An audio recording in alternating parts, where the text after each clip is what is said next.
السلام علیکم۔ آج کے اکانومک اور کموڈیٹی راؤنڈ اپ کے ساتھ میں ہوں آپ کا ہوسٹ علی محمد عثمانی۔ پاکستان کے اندر اگر بات کریں کہ ٹیکس کلیکشن سسٹم کے اوپر اگر دیکھا جائے تو بہت ہی ایک اچھی ڈیولپمنٹ پاکستان میں ہوتی ہوئی دکھائی دے رہی ہے۔ ایک جانب اس پینڈیمک صورتحال کی ہی دوران ہی پاکستان کے جو ٹیکس کلیکشن کے ٹارگٹ تھے اس کو میٹ اپ کرنے میں گورنمنٹ آف پاکستان کو بہت ہی زیادہ کوئی محنت کرنے کی ضرورت نہیں پڑی تھی، بلکہ یہ ٹارگٹ جو ہے وہ بتدریج ہمیں کور ہوتے ہوئے دکھائی دیتے گئے۔ وہیں پر بات کریں کہ اگر رواں سال کے اوپر بات کرتے ہیں تو اس رواں سال کے اندر گزشتہ 6 ماہ کے پیریڈ کے اندر جو ٹیکس کلیکشن کی گئی ہے وہ تقریباً 2.9 ٹریلین روپیز کی ٹیکس کلیکشن کی گئی ہے، یعنی 2.9 خرب روپے کی جو ٹیکس کلیکشن کی گئی ہے یہ ٹارگیٹڈ اماؤنٹ سے تقریباً 287 بلین روپیز کے زیادہ سے رپورٹ کی گئی ہے۔ یعنی اگر ہم بات کریں کہ جو ٹارگٹ رکھا گیا تھا اس پیریڈ کا وہ 2.6 ٹریلین روپیز کا ٹارگٹ رکھا گیا تھا، جبکہ گزشتہ سال اسی کا جو اس پیریڈ کے اندر ٹیکس کلیکشن ہوئی تھی وہ 2.2 ٹریلین روپیز کی ٹیکس کلیکشن ہوئی تھی۔ تو مجموعی طور پہ آل ان آل اس وقت جو پاکستان کے اندر ٹیکس کلیکشن کا ٹارگٹ رکھا گیا ہے اوور آل پیریڈ کا وہ 6.1 ٹریلین روپیز کا رکھا گیا ہے۔ اس 6.1 خرب روپے کا جو ٹارگٹ ہے اس کے اندر ہاف ایئر کے اندر ہی پاکستان کے اندر ایک بہت ہی اچھی پرفارمنس دکھی ہے ہمیں ایف بی آر کی جانب سے۔ تو ان تمام تر سچویشن کے پیش نظر جہاں ہم بات کرتے چلے گئے ہیں کہ معیشت کے اندر ایک پریشرس سینیریو تو ہے، مگر وہیں پر عوام پاکستان اس وقت اپنا بھرپور رول پلے کر رہی ہے گورنمنٹ کو اسسٹنس دینے میں، اس کے ٹارگٹس کو میٹ کرنے میں۔ اور یہ تمام طرح اگر دسمبر کے اوپر بات کرتے ہیں تو دسمبر کے مہینے کے اندر بھی ٹیکس کلیکشن جو ہوئی ہے وہ 600 ارب روپے کی ٹیکس کلیکشن ہوئی ہے، یعنی 600 ارب روپے کی جو ٹیکس کلیکشن کی گئی ہے یہ ٹارگیٹڈ اماؤنٹ سے تھوڑی سی کم ہے، یعنی 618 ارب روپے کی ٹیکس کلیکشن کا ٹارگٹ رکھا گیا تھا، مگر اس کے اندر بتدریج ہمیں ایک اچھے ثمرات آتے ہوئے دکھائی دے رہے ہیں کہ پاکستان نے آؤٹ کلاس پرفارم کیا ہے 6 منتھ کے اندر ٹیکس کلیکشن کے اندر۔ تو مجموعی طور پہ جہاں پہ ایک جانب ہمارے سامنے معیشت کے اوپر ایک پریشرس سینیریو تو ہے، جہاں پہ ہمارے روپے کی قدر جو ہے بتدریج جو ہے وہ انسٹیبل ہے، ساتھ ہی ساتھ ہمارے جو ڈیفیسٹس ہیں چاہے تجارتی خساروں کی بات کریں چاہے کرنٹ اکاؤنٹ کے خسارے کی بات کریں اس کے اندر ایک بہت بڑے لیول کے اوپر شفٹ تو آ رہا ہے خساروں کے اندر، مگر یہ جو ہماری ٹیکس کلیکشن کی ہے یہ جو ٹارگٹ آئی ایم ایف نے ریوائز کیا تھا 5.8 ٹریلین روپیز سے بڑھا کے 6.1 ٹریلین روپیز کا ٹارگٹ کر دیا گیا تھا، تو پاکستان کے لیے ایسا لگ رہا ہے کہ یہ ٹارگٹ اچیو کرنا کوئی مشکل کام نہیں ہے۔ تو یہ تمام طرح جو اس وقت پالیسی ریفارمز ہو رہے ہیں وہیں پر جو اس وقت منی بجٹ کے اوپر بات کی جا رہی ہے کہ جو 17% کے قریب جی ایس ٹی لگا دیا گیا ہے کافی پروڈکٹس کے اوپر، اور یہ کہا جا رہا ہے کہ ان تمام تر چیزوں کے اوپر کوئی بہت میجر امپیکٹ عوام الناس کے اوپر نہیں آئے گا۔ تو وہیں پر جو گورنمنٹ کے نمائندے خصوصی ہے مزمل اسلم صاحب، انہوں نے بھی اس بات پہ وضاحت کی ہے کہ پاکستان کے اندر جو ٹیکس لگائے جا رہے ہیں یہ ٹیکس کے سسٹم کی جو ایک لوپ ہول سے ان کو کور کرنے کے لیے ان تمام تر چیزوں کو لایا جا رہا ہے۔ تو آنے والے فیوچرز کے اندر اگر یہ تمام تر چیزیں آج مینیجڈ ہو جاتی ہیں، یعنی ٹیکس جو ایکسیمپشن کیا گیا تھا گورنمنٹ کی جانب سے اس کو ختم کر کے اگر اس کو پراپر طریقے سے ریگولیٹ کیا جاتا ہے، ان کو پورا پراپر طریقے سے نیٹ میں لایا جاتا ہے، تو آنے والے وقتوں کے اندر معیشت پاکستان کے لیے ایک جو سسٹم ڈیولپ ہو رہا ہے اس سسٹم کو آگے بڑھنے میں چلنے میں آسانی ہوگی۔ یہ تمام تر تاثرات کا اظہار یہ کیا گیا، تو پھر یہ اگر یہ بات کی جا رہی ہے کہ بالکل بات بجا ہے مزمل اسلم صاحب کی کہ یہ تمام تر چیزیں جو ہے وہ ریفارمز کو ہی پروموٹ کریں گی آگے جا کے۔ اب سوال یہ پیدا ہوتا ہے کہ کیا آئی ایم ایف کے ڈکٹیٹ کرنے کے بعد ہی ہم نے ان چیزوں کو کیوں امپلیمنٹ کیا؟ پاکستان کے اندر جو معاشی ماہرین ہیں ان کی کافی اچھی ٹیم ہے اور یہ تمام تر چیزوں کو دیکھتے ہوئے چل رہے ہوتے ہیں، تو کیا اب جو یہ ٹیکس لگایا جا رہا ہے سوال یہ پیدا ہوتا ہے کہ 350 ارب روپے کے جو ایگزمپشنز ختم کی جا رہی ہیں ان کو واپس ٹیکس نیٹ میں لایا جا رہا ہے، اور یہ کہا جا رہا ہے کہ یہ اس کا اثر جو ہے وہ امیر لوگ طبقے کو زیادہ ہوگا۔ تو جہاں پہ گزشتہ سال گورنمنٹ آف پاکستان نے اس بارے میں کہا تھا کہ ان کی جو بجٹ ہے یا ٹیکسیشن کی جو پالیسی ہے وہ امیروں کو کیپچر کرنا ہے، اب آئی ایم ایف آ کے ہم کو ڈکٹیٹ کرتا ہے کہ یہ 350 ارب روپے کی جو ٹیکسیشن کی ایکسیمپشن دیا تھا وہ اب آپ اس کو دوبارہ نافذ کریں، اور گورنمنٹ کی جانب سے کہا جاتا ہے کہ اس کا میجر امپیکٹ جو ہے وہ عوام الناس سے زیادہ جو ہے ایک امیر طبقے کو پڑے گا۔ تو کیا پچھلے بجٹ کے اندر گورنمنٹ آف پاکستان نے امیر طبقے کو جو ہے وہ چھوٹ دی ہوئی تھی؟ یہ کیا وجوہات تھیں کہ آئی ایم ایف آ کے ہمیں ڈکٹیٹ کر رہا ہے کہ ان جگہوں کے اوپر ٹیکس لگائے، اور پھر جب یہ بات ہے کہ گیہوں کے ساتھ تو گھن بھی پستا ہے، تو جب وہ ٹیکس لگانے گئے تو پھر وہاں پہ ہم نے چیزوں کو دیکھا کہ کچھ بیسک نیسیسٹیز کے اوپر بھی ٹیکس لگا دیے گئے۔ ایک جانب ملک کے اندر جو اگر بات کی جا رہی ہے کہ جو برانڈڈ آئٹمس ہیں یا برانڈڈ دودھ ہیں یا شیشے کے اندر موجود اشیاء ہیں ان پہ بھی ٹیکس لگا دیا گیا ہے۔ وہیں پر دوسری جانب دیکھیں کہ پاکستان میں جس طریقے سے مارکیٹنگ ٹرینڈ چینج ہو رہا ہے، چیزیں برانڈنگز کے اوپر جا رہی ہے، تو وہاں پہ اب جو میجورٹی شفٹ ہے فیوچر میں پبلک کا، وہ ایک برانڈڈ پروڈکٹس کی طرف جا رہا ہے۔ تو برانڈڈ پروڈکٹس کو تو الٹیمیٹلی جو ہے وہ ٹیکس کیا جا رہا ہے۔ تو یہ ایک بیسک نیسیٹیز کے اوپر بات کرتے ہیں کہ ہم یہ نہیں کہہ رہے کہ کن چیزوں کے اوپر، گاڑیوں کے اوپر بات نہیں کر رہے، ہم پہ پیٹرولیم پرائزز کے اوپر بات نہیں کر رہے، مگر اگر ان چیزوں کے اوپر بھی لگاتے ہیں ٹیکس تو اس کی یقیناً گورنمنٹ کو وضاحت دینی چاہیے، کیونکہ بیسک نیسیسٹیز کے اوپر ٹیکس اسی وقت آتا ہے جب کہ معیشتیں جو ہے وہ بہت بری طریقے سے ٹیکس کلیکشن کے اندر یا ریفارمز کے اندر ناکام ہو جاتی ہیں۔ اب آئی ایم ایف جب ڈکٹیٹ کر رہا ہے تو جو ایک لگزریس پروڈکٹس کے اوپر جو ہمیں ٹیکس لگانا تھا اس پہ تو ٹیکس لگوا دیا، مگر ساتھ ساتھ جو دوائیوں کے خام مال ہے اس کے اوپر بھی ٹیکس لگ رہا ہے، پھر سیل ٹیکس کی بات کر رہے ہیں، پھر ساتھ ساتھ ان تمام تر چیزوں کے اوپر ٹیکس لگ رہا ہے۔ گورنمنٹ کی جانب سے یہ کہا جا رہا ہے کہ ان ٹیکس سے جو ہے بینیفٹ ہی ہوگا، نقصان نہیں ہوگا، بلکہ پرائزز اور نیچے آئیں گے۔ وہ صحیح بات ہے کہ جب ہم سیل ٹیکس کے اوپر بات کرتے ہیں تو سیل ٹیکس کے اندر ایک مفروضہ ہوتا ہے کہ اگر آپ سیل ٹیکس میں رجسٹرڈ ہوتے ہیں تو اگر آپ رجسٹرڈ اینٹی کے ساتھ آپ بائنگ سیلنگ کرتے ہیں تو چلے سیلنگ تو الٹیمیٹ کنزیومر کے اوپر جاتی ہے، مگر اگر را مٹیریل اور یہ فنش پروڈکٹ کے درمیان جو بیچ میں سپلائی چین ہوتی ہے اس میں اگر ہم رجسٹرڈ اینٹی کے ساتھ جو ہے ٹیکس کے اوپر تبادلہ خیال کرتے ہیں اور یہ تمام تر چیزیں ان کے ساتھ مینیج کرتے ہیں تو یہ آگے جا کے ایڈجسٹ ہو جاتی ہیں۔ جب یہ ایڈجسٹ ہوتی ہیں تو الٹیمیٹلی بہت بڑا برڈن مارکیٹس میں نہیں آتا، مگر جو الٹیمیٹ کنزیومر ہے وہ تو پرائس 17% کے حساب سے بیئر کرے گا، اس کی تو یہ چیزیں ایڈجسٹیبل نہیں ہوتی، وہ اس کی تو تمام تر چیزوں کے اوپر تو اس کو ٹیکس جو فائنل ٹیکس ہے، سیل ٹیکس ہے، وہ فائنل بیئر کرنا پڑتا ہے، یہ کوئی ایڈجسٹیبل ٹیکس نہیں ہے عوام کے لیے۔ تو یہ جو ایک سچویشن ہے جس کے اوپر گورنمنٹ آف پاکستان مزید وضاحت دے رہی ہے، چیزیں کر رہی ہیں، آئی ایم ایف کی شرائط کو مان رہے ہیں، یعنی $1 بلین کی کیا ویلیو ہے جس کی وجہ سے ہم اتنی تمام تر شرائطوں کو مان رہے ہیں۔ اور یہ آئی ایم ایف نے اگر باتیں کی ہیں تو آئی ایم ایف ان چیزوں کو اس لیے ڈکٹیٹ کر رہا ہے کیونکہ یہ ایک پیرامیٹرز ہیں کسی بھی معیشت کو آگے بڑھانے کے لیے۔ پاکستان میں ہم نے دیکھا کہ اس موجودہ گورنمنٹ کے اندر کتنے جو ہے وزیر خزانہ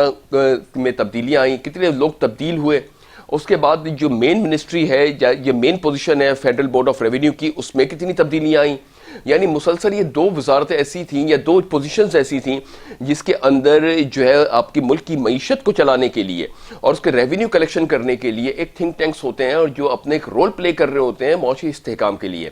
گرچہ پاکستان کی معیشت کے اندر چیزیں کافی بہتر ہوتی ہوئی دکھائی دی ہمیں کووڈ کے پیریڈ کے اندر، اور کووڈ کے بعد بھی چیزیں جو ہیں وہ ایک اپنے نیگیٹو سینٹیمنٹس لا رہی ہیں، مگر بہت ہی زیادہ ڈیویسٹیٹنگ سچویشن پہ نہیں ہیں۔ تو بنیادی وجہ یہی ہے کہ جہاں تک ہمیں لگتا ہے کہ آئی ایم ایف کو جو تحفظات تھا وہ یہ تھا کہ ان دونوں بڑی پوزیشنز کے اوپر یعنی وزارت خزانہ کے اوپر بھی اور فیڈرل بورڈ آف ریونیو میں بھی یعنی ایف بی آر میں بھی بہت متعدد بیسس کے اوپر تبدیلیاں کی گئیں، اور ایک پالیسی جو کہ ایک اسٹیشنری پوزیشن کے اوپر موو کرتی ہے یا وہ اسٹیبلٹی کے ساتھ موو کرتی ہے، اس کا شاید آئی ایم ایف کا فقدان دکھا ہوگا۔ آئی ایم ایف نے انہی تمام تحفظات کی بیسس کے اوپر پاکستان کو ڈکٹیٹ کرنا شروع کیا، اور پھر جو ساتھ ساتھ ان تمام تر چیزوں کے اوپر دیکھا گیا کہ اسٹیٹ بینک آف پاکستان کو بھی آٹونومس پاور دینے کے اوپر بات ہو رہی ہے۔ تو یہ اس وقت جو ریفارمز ہو رہے ہیں، لگ یہ رہا ہے کہ کوئی تھرڈ پارٹی جب آ کے ہم کو ڈکٹیٹ کر رہی ہے اور ہم اس کو ایڈاپٹ کر رہے ہیں، تو کہیں نہ کہیں ایک تاثر عالمی مارکیٹس کے اندر جا رہا ہے کہ یا تو پاکستان کے اندر ان تمام تر چیزوں کو سوچا نہیں کیا، یا لوگ اس لیول کے نہیں تھے، یا ان کو نافذ کرنے میں کیا دشواریاں تھیں گورنمنٹ کو۔ مگر اب جب آئی ایم ایف نے ان تمام تر چیزوں کو ہائی لائٹ کیا تو وہی تمام تر چیزوں کے اوپر گورنمنٹ جو ہے پرو ایکٹیولی کام بھی کر رہی ہے۔ تو یہ جو ایک تاثر جا رہا ہے ملک کا عالمی مارکیٹس کے اندر، بالخصوص آئی ایم ایف نے جو اس وقت کڑی شرائط کے اوپر، یعنی یہ سب سے ٹف ریویو جو اس وقت پاکستان کا ہو رہا ہے وہ یہ والا ریویو ہو رہا ہے، کرنٹ ریویو ہو رہا ہے، جس کو تقریباً 22 جنوری کو آئی ایم ایف کا اجلاس طلب کیا گیا ہے۔ اس سے پہلے جو یہ پیش کیا گیا ہے بل، اس کو منظور ہونا ہے۔ وہیں پر ہمارے وزیر خزانہ شوکت ترین صاحب وہ یہ کہہ رہے ہیں کہ اگر اس میں کوئی ایشو نہیں ہے، اگر 1-2 دن ڈیلے بھی ہو جاتا ہے تو یہ بل اپروول کے لیے تو آئی ایم ایف بھی اپنا اجلاس آگے کر دے گا۔ ہمیں سوچنا چاہیے کہ ہم کس چیز کے پیچھے اس وقت جو ہے باتیں کر رہے ہیں یا بحث کر رہے ہیں یا ڈسکشنز کر رہے ہیں۔ ہم بات کر رہے ہیں آئی ایم ایف کے $1 بلین کی اسسٹنس کے اوپر، یعنی $1 بلین کی جو اسسٹنس پاکستان کو ملنی ہے، اس کے اوپر ہم نے پوری کی پوری اپنی انرجی لگا دی ہے، اپنے پورے ریفارمز کے اوپر چلے گئے ہیں۔ آئی ایم ایف کے پیچھے ہم جو ہے مسلسل ان کے ساتھ نیگوشیشن کر رہے ہیں۔ کہا جا رہا ہے کہ آئی ایم ایف جو ہے وہ تقریباً 800 ارب روپے کے جو ٹیکسز لگوا رہا تھا، 900 ارب روپے کے ٹیکسز لگوا رہا تھا، گورنمنٹ نے اپنی کوششوں کے ذریعے اس کو 350 ارب کے اوپر لے کے آئے۔ ہم کو ذرا سوچنا چاہیے ہم کب اس چیز سے باہر نکلیں گے۔ ہم کب انویسٹمنٹ ارینا کے ساتھ آئی ایم ایف سے بات کر رہے ہوں گے یا ایسے ممالک سے بات کر رہے ہوں گے کہ پاکستان کے اندر یہ انویسٹمنٹ اپورچونیٹیز ہیں، پاکستان میں آئیں، یہ یونٹس کے اوپر کام کریں، پاکستان آپ کو فیسیلیٹیٹ کرے گا، یہاں سے ایکسپورٹ کریں، پاکستان کی ایکسپورٹ بڑھے گی تو پاکستان کے روپے کی قدر میں اضافہ ہوگا، روپے کی قدر میں اضافہ ہوگا پاکستان کے اندر، تو پاکستان ایک خوشحال معیشت کے طور پہ آگے بڑھے گا۔ کب ان چیزوں کے اوپر بات کریں گے ہم ابھی تک انہی چیزوں کے اوپر پھنسے پڑے ہوئے ہیں کہ سعودی عرب ہمارا دوست ہے، ہم کو فائنینشیل اسسٹنس کے لیے سعودی عرب کے پاس جانا چاہیے، 3 بلین یو ایس ڈالر ہمیں جو ہے وہ وہاں سے مل گیا، 1.2 بلین یو ایس ڈالر ہمیں جو ہے آل ڈیفرڈ پیمنٹ میں مل گیا۔ آئی ایم ایف سے تقریباً 6 بلین یو ایس ڈالر کے اسسٹنس کے اوپر بات کی، جو کہ منتھلی بیسس کے اوپر ریویو کرے گا، 39 منتھس کے اندر جو ہے ہمارے کو یہ 6 بلین یو ایس ڈالر ہمیں فراہم کرے گا۔ اس کے اوپر جو ہے ہم یہ کہہ رہے ہیں کہ ہم پرانے قرضوں کو اتارنے کے لیے نئے قرضے لے رہے ہیں تاکہ پرانے قرضوں کے جو مارک اپ ہے وہ زیادہ بڑھے نہیں، ان قرضوں کو اتارنے کے لیے پھر ہم آگے نئے قرضے لیں گے شاید۔ یہ کب تک یہ سلسلہ چلتا رہے گا؟ کیوں انویسٹمنٹ پالیسیز کے اوپر پاکستان کے اوپر ایک بڑے لیول پہ کام نہیں ہو رہا؟ گرچہ پاکستان کی گزشتہ سال کے ایکسپورٹ کے اوپر بات کریں تو تقریباً 27 بلین یو ایس ڈالر کی ایکسپورٹ تھی پاکستان کی۔ اس سال ابھی 6 مہینے کے اندر اس ایکسپورٹس کے اندر دیکھا جائے تو 15 بلین یو ایس ڈالر کی ایکسپورٹ رپورٹ کی گئی ہے۔ اینول بیسس کے اوپر اگر اس ایکسپورٹ کو رپورٹ بھی کیا جاتا ہے تو تقریباً 30 to 34 billion U S dollar کی ایکسپورٹ ہو سکتی ہے، جو کہ گزشتہ سال 27 بلین یو ایس ڈالر کی ایکسپورٹ ہے، 7 بلین یو ایس ڈالر زیادہ رپورٹ ہو جائے گی۔ مگر وہیں پر دوسری جانب ہماری امپورٹس کا بل دیکھیں کتنی تیزی سے ہمارا بڑھتا چلا جا رہا ہے، یعنی ان 6 منتھ کے پیریڈ کے اندر پاکستان کا جو اس وقت ٹریڈ ڈیفیسٹ ہے وہ تقریباً 24 بلین یو ایس ڈالر کا ٹریڈ ڈیفیسٹ ہے۔ Approximately 39.8 billion U S dollar کی پاکستان کی امپورٹ ہوئی ہے، 15 بلین یو ایس ڈالر کی پاکستان کی ایکسپورٹ ہوئی ہے۔ نیٹ آف کر لیں تقریباً 24 to 25 billion U S dollar کا پاکستان کا ٹریڈ ڈیفیسٹ اس وقت رپورٹ کیا گیا ہے۔ اتنے بڑے ڈیفیسٹس کی بیسس کے اوپر آئی ایم ایف کو جو پیمنٹ کرنی ہے یا عالمی مالیاتی اداروں کو پیمنٹس کرنی ہے، کس طریقے سے ان تمام تر چیزوں کے اوپر ہم نے آگے بڑھنا ہے، جبکہ عوام اپنا رول پلے کر رہی ہے ٹیکسیشن کے عمد میں، بیرون ملک مقیم پاکستانی اپنا بھرپور رول پلے کر رہے ہیں۔ تو وہ کون سے اس وقت لیکیجز ہیں معیشت کے اندر، کون سے ایسے سینیریوز ہیں جو کہ پاکستان کے اندر جن کو فل اپ کرنا چاہیے، جن کے اوپر بات کرنی چاہیے، جن کی ڈیولپمنٹ کے لیے سنگین طریقے سے آگے بڑھنا چاہیے، وہ کون سے ایسے اریناز ہیں جن کے اوپر ہم کام کر کے آگے بڑھ سکتے ہیں؟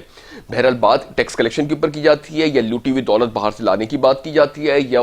کوئی پولیٹیکل پارٹی کے بندے چور ہیں اس میں بات کی جاتی ہے، اپنی چیزوں کو جو ہے وہ سراہا جاتا ہے آگے مارکیٹس کے اندر۔ معیشتوں کو اگر آگے لے کے جانا ہے، اگر اس طریقے سے چلنا تو کوئی ایشو نہیں ہے، نیکسٹ ٹائم جو ہے ہم یہ قرضے اتاریں گے، پاکستان کی جی ڈی پی گروتھ ہے، اچھا جا رہا ہے، امید کرتے ہیں کہ اسی طریقے سے پاکستان کی معیشت بہتری کی طرف جائے گی۔ مگر ایک کنکریٹ پلان اگر نہ ہو تو پھر آنے والی جو بھی اس وقت نیکسٹ الیکشن ہے، اس کے بعد اگر پی ٹی آئی گورنمنٹ دوبارہ اقتدار میں آتی ہے یا کوئی اور گورنمنٹ دوبارہ اقتدار میں آتی ہے، کوئی اور دوسری پارٹی اگر اقتدار میں آتی ہے، تو پھر وہ اس کو ایک راہ فرار ملے گی کہ پریویس ہم نے بھی تو قرضے لیے پریویس قرضوں کو اتارنے کے لیے، تو اب نیکسٹ گورنمنٹ آئے گی وہ بھی یہ کہے گی کہ پریویس گورنمنٹ قرضے لے کے گئی تھی، ہم نے جو قرضے لیے وہ اس قرضوں کو اتارنے کے لیے۔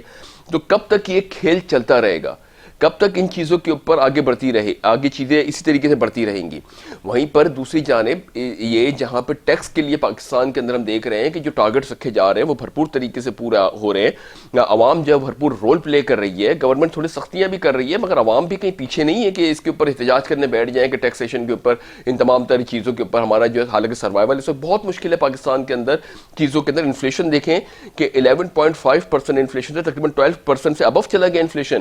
یہ میں نے ایک ریکارڈڈ پروگرامز کے اندر بھی ان کے اوپر ہم بات کر چکے ہیں کہ انفلیشن مزید آگے بڑھ سکتا ہے۔ کون ان چیزوں کے اوپر بات کرے گا؟ ہماری بیسک نیسیسٹیز جو ہمارے ملک کے اندر پروڈیوس ہو رہی ہے، جس میں گندم، چینی، آٹا، ان کو بھی بعض اوقات ہمیں امپورٹ کرنا پڑ جا رہا ہے۔ ان کو امپورٹ کرنے کے اوپر اچھا خاصا ہمارا بل صرف ہو رہا ہے، امپورٹ بل، جو کہ ہمارے جو ہے وہ چیزوں کو متاثر کر رہا ہے۔ تو ایک کنکریٹ پالیسی ہونی چاہیے گورنمنٹ آف پاکستان کی عوام کو لے کے کہ آنے والے نیکسٹ 5 ایئرس کے اندر یا نیکسٹ 2 ایئرس کے اندر یا نیکسٹ 3 ایئرس کے اندر یہ تمام، جیسے اسٹیٹ بینک کی جانب سے کہا گیا، اور بہت اچھا رضا باقر صاحب نے، ڈاکٹر رضا باقر صاحب نے کہا کہ یہ جو انفلیشن ہے یہ 2-3 مہینے تک کے اوپر رہے گا، اس کے بعد انفلیشن کنٹرول ہونا شروع ہو جائے گا۔ اس کے حالانکہ ابھی کوئی لاجیکل ریزننگ ہمارے سامنے نہیں ہے، مگر اس طریقے کے بیانات بتا رہے ہوتے ہیں کہ یہ جو شخص بات کر رہا ہے، یعنی رضا باقر صاحب اگر کوئی بات کر رہے ہیں اس کے اوپر، تو وہ اس پہ گرپ رکھتے ہیں، اور یقیناً ہم ان پہ ٹرسٹ کر کے 2 to 3 months جو ان کا مفروضہ ہے یا ہائپوتھیسس ہے یا ان کی سٹیٹمنٹ ہے، اس کو انالائز کر سکتے ہیں اور پھر یقیناً وہ ایک نمائندے آئی ایم ایف کی بھی رہ چکے ہیں، وہ آئی ایم ایف کو بھی بہت اچھی طریقے سے جانتے ہیں، ان کو پتہ ہے کہ معیشت کے اندر کیا چیزیں کیسے چلنی ہیں. تو ایک جو انہوں نے بات کی ہے تو ایک اچھا ایک سینیریو ہے کہ ہاں انفلیشن کے اوپر جو کہ 2-3 مہینے اوپر رہے گا، پھر اس کے بعد وہ کورنگ کے اندر ہم کور کر لیں گے چیزوں کو. تو اس کے اوپر یقیناً 2 to 3 months کے بعد جب ان کی اسٹیٹمنٹ آئے گی تو اس کی وضاحت دے رہے ہوں گے چیزوں کی پراپر طریقے سے. تو یہ ایک جو رضا باقر صاحب ہیں انہوں نے ایک اچھا اسٹانس لیا تھا. یعنی جب ہم نے دیکھا تھا کہ ایکسچینج ریزروز کے اندر بھی پاکستان کا اضافہ ہوا، پاکستان کے روپے کی قدر کے اندر تھوڑی سی فلکچویشن ہونا شروع ہوئی، تو فوراً آ کے انہوں نے اس بات کے اوپر بریفنگ دی. مگر وہ ایک ادارہ ہے جس کے ذریعے گورنمنٹ بھی ریگولیٹ ہو رہی ہے، چل رہی ہے. گورنمنٹ کے بہرحال کبھی یہ ہوتا ہے کہ گورنمنٹ کا سپرویژن اس کے اوپر بہت زیادہ ہے، تو گورنمنٹ جو ہے اسی سے لون لے لیتی ہے. یہی آٹونومس پاور کے اندر بات کی جا رہی ہے اسٹیٹ بینک کے بل کے اندر کہ گورنمنٹ جب جو اس کو آٹونومس پاور دے دے گی تو گورنمنٹ جو ہے وہ فری ہینڈ کے طور پہ اسٹیٹ بینک کو جو ہے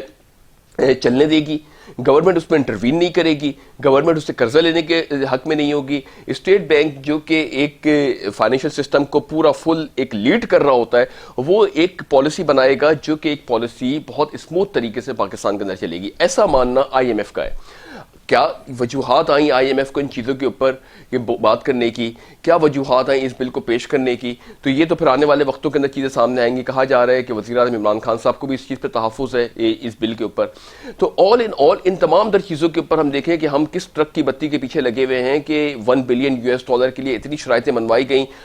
وہ شرائطیں جو ہم پہلے لگا سکتے تھے، اگر یہ امیروں کے اوپر ٹیکس لگایا جا رہا ہے تو یہ ٹیکس پچھلے بجٹ کے اندر کیوں نہیں لگایا گیا؟ آئی ایم ایف کیوں آیا ڈکٹیٹ کرنے کے لیے؟ آئی ایم ایف کا ڈکٹیٹ کرنا اس بارے میں یہ کہہ رہا ہے کہ شاید آپ کے پاس اتنی کمپیٹنٹ ٹیم نہیں ہے جو ان تمام تر چیزوں کو لک آفٹر کرے. تو بہرحال آل چیزیں جو ہے اس کو تھوڑا سا سینسیبل اپروچ کے ساتھ لے کے چلنا چاہیے گورنمنٹ کو. اور پھر آنے والے چونکہ جس طریقے سے ابھی بھی جو ٹریڈ ڈیفیسٹ ہے وہ تقریباً $24 بلین کا ٹریڈ ڈیفیسٹ ہے. اینول بیسس پہ اگر یہی پرفارمنس کو پیرامیٹر بناتے ہیں کہ $39 بلین کی امپورٹس اور $15 بلین کی ایکسپورٹس، اگر اسی کو ہم ڈبل کر دیتے ہیں ایک آن ایوریج بیسس پہ، تو یہ ہوگا کہ تقریباً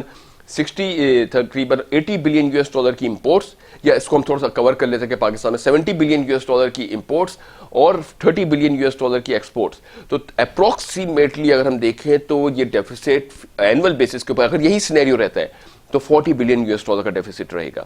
کیا اس ڈیفیسٹ کے اوپر ہم چیزوں کو لے کے آگے چل سکتے ہیں؟ اس خسارے کو لے کے اس فوکس کے ساتھ ہمیں ابھی سے سوچنا چاہیے کہ ٹھیک ہے ہم اس سال بھرپور کوشش کریں گے، ایکسپورٹ اورینٹیشن کے اوپر بات کریں گے، اور یہ جو $40 بلین کا ڈیفیسٹ ہے اس کو شرنک کر کے 25-30 بلین کے اوپر لے کے آنے کی کوشش کریں گے سال کے آخر پہ. اگلے سال اسی ڈیفیسٹ کو کم کرنے کے لیے کوشش کریں گے کہ یہ ڈیفیسٹ $20 بلین سے نیچے آ جائے. ہم تو ان باتوں کے اوپر رونے لگتے ہیں کہ جہاں پہ اچھا یہ تمام تر چیزیں اپوزیشن بات کرے گی، گورنمنٹ نے یہ کارکردگی کی، گورنمنٹ یہ بات کرے گی کہ کووڈ کے پیریڈ کے اندر ہماری پرفارمنس بہت بہتر رہی، جبکہ پاکستان کی معیشت کے اندر بہت سیویئر لیول کے لاک ڈاؤنز نہیں ہوئے تھے اور پاکستان کی معیشت آؤٹ پرفارم کر رہی تھی. تو گورنمنٹ آف پاکستان کو چاہیے تھا کہ اس وقت ان پالیسیز کو انٹروڈیوس کرتی، اس وقت ان تمام تر چیزوں کو لے کے آتے، اور ریفارمز کے ذریعے پاکستان جب یہ ہم بھی بات یہی کر رہے تھے کہ کووڈ کے بعد جب سینیریو اوپن ہوگا تو پاکستان کی معیشت کو آگے بڑھنے کے لیے اگر آج ہم پالیسی بنا دیتے ہیں تو پاکستان کی معیشت کو آگے بڑھنے کے لیے بہت اچھا ایک ارینا مل جائے گا. مگر وہاں پہ بات یہی ہوتی رہی کہ جو معیشت کو چلانے کے لیے آئی ایم ایف نے کتنی امداد کر دی، ورلڈ بینک کی جانب سے کتنی امداد کر دی، G7 ممالک کے درمیان پاکستان کے جو قرضے تھے ان کی ادائیگیوں کو مؤخر کر دیا گیا. ان تمام تر چیزوں کے اوپر بات ہوتی گئی. بالکل یہ پاکستان کے اندر گورنمنٹ نے ایک اپنا رول پلے کیا ایس او پیز کو مینٹین کر کے. پھر وفاق اور صوبے کے درمیان ایک اختلاف تھا پراپر لاک ڈاؤن کے اوپر، اس کے اوپر بھی چیزوں کو کاروباری زندگی کو چلتی رہی اسی طریقے سے. مگر جب یہ پینڈیمک دھیرے دھیرے ختم ہونا شروع ہوا عالمی مارکیٹ سے تو ہم نے دیکھا کہ امپورٹس بل میں کتنی تیزی سے اضافہ ہوا، کرنٹ اکاؤنٹ کتنی تیزی سے خسارے کے اندر گیا. تو یہ جب تمام تر چیزیں ہمارے سامنے آئیں گی تو پھر جب ایک پری ایمپٹیو بیسس کے اوپر جب ہم بات کر رہے تھے تو پھر ہم یہاں پہ دیکھیں گے گورنمنٹ نے کیا اس میں اپنا ایک رول پلے کیا. بیرون ملک مقیم پاکستانیوں کی جانب سے بھیجی جانے والی ترسیلات زر نے اپنے ایک رول تو پلے کیا، مگر عالمی مارکیٹس کے اندر ابھی ایک دو اشخاص سے ہماری بات ہوئی جو باہر بیٹھے ہوئے ہیں، پاکستانی ہیں، پی ٹی آئی کے سپورٹر بھی ہیں. تو انہوں نے بھی یہی بات کی کہ یہاں پہ ایک تاثر یہ ہے کہ پاکستان کے اندر جو ہے وہ چوری کرنا بہت آسان ہے، پاکستان میں کرپٹ عناصر بہت زیادہ ہے. تو یہ ایک تاثر جو گورنمنٹ لے کے آ رہی ہے اس کو ہم بار بار یہ کہتے ہیں کہ گورنمنٹ کا اپنا موقف ہے اور یہ اعلیٰ عدلیہ موجود ہیں یہاں پہ، ان کو فیصلہ کرنے دے. آپ پرفارمنس اور ٹیکنیکل گراؤنڈز کے اوپر بات کریں کہ معیشت کو آگے کیسے لے کے جانا ہے. تو یہ تاثر اب عالمی مارکیٹس کے اندر آ رہا ہے. اب جب انفلیشن کے اوپر بات ہونا شروع ہوگی تو جو ایک آگے کا سینیریو ہے، جو کہ پوری دنیا کے اندر انفلیشن ہوئی ہے، ایسا نہیں پاکستان میں انفلیشن ہو رہا ہے، مگر پاکستان کے اندر یہ انفلیشن کو کنٹرول کیا جا سکتا تھا اگر یہ چینی کی پرائسز کو کنٹرول کیا جاتا، جو کہ بیسک نیسیسٹیز ہے. دودھ کے پرائسز کو کنٹرول کیا جاتا ہے، کیونکہ دودھ تو کوئی امپورٹ نہیں ہو رہا پاکستان میں، ہماری وہی بھینسیں، وہی ہمارے جو چارہ، وہی ہماری جو گندم اور کپاس کی جو چیزیں ہوتی ہیں، وہی ہماری فیڈ ہے ان کی. تو ان تمام تر چیزوں کے اوپر اگر بیلنس کیا جاتا تو کن وجوہات کی بیسس کے اوپر یہ دودھ کے پرائسز بڑھ رہے ہیں. تو یہ جو ہمارے ان لینڈ پروڈکٹس ہیں، ان کے اوپر تو گورنمنٹ کو چاہیے کہ تھوڑا سا ایک کنٹرولنگ میجرز رکھے اور ہوم انڈسٹری کو پروٹیکٹ کرنا، فیسیلیٹیٹ کرنا. اب یہ دودھ دیکھیں تقریباً اپروکسیمیٹلی اچھے خاصے ریٹس کے اوپر اب بڑھتا چلا جا رہا ہے. چینی کے ریٹس دیکھیں کہ وہ وفاق کہتا ہے کہ سندھ کے اندر سب سے زیادہ چینی ہوتی ہے، گندم ہوتی ہے، اور یہاں پہ جو ریٹ صوبائی گورنمنٹ کنٹرول نہیں کر رہی. تو راہ فرار اختیار کرنے سے زیادہ بہتر یہ ہے کہ وفاقی اور صوبائی گورنمنٹ ایک پیج پہ آئیں اور ان کا ایجنڈا عوام کو فیسیلیٹیٹ کرنا ہو. جہاں پہ اویئرنیس سیشنز کی بات کی جائے وہاں پہ اویئرنیس سیشنز لگائیں. جہاں پہ ضرورت پڑے کہ عوام کو پورے پراپر آگاہی کے تحت آگے لے کے جانا ہے وہاں پہ لے کے جائیں. جہاں پہ دیکھیں کہ سخت میشرز کرنے ہیں وہاں پہ سخت میشرز کریں. تو یہ تمام تر چیزیں جب تک الائنمنٹ کے ساتھ نہیں ہوں گی، جب تک ان تمام تر چیزوں کے اندر ہمیں پراپر آؤٹ کمز آتے ہوئے دکھائی نہیں دے سکتے. تو امید کرتے ہیں کہ آنے والے دن نہ صرف پاکستان کے لیے بلکہ عالمی معیشت کے لیے بھی خوشخبری کا پیغام لے کر آئیں. اس دعا کے ساتھ کہ اللہ تعالیٰ پاک سرزمین کو شاد باد آباد رکھے. اپنا بہت بہت بہت خیال رکھیے گا. اپنے ہوسٹ علی محمد عثمانی کو اجازت دیجیے. اللہ حافظ.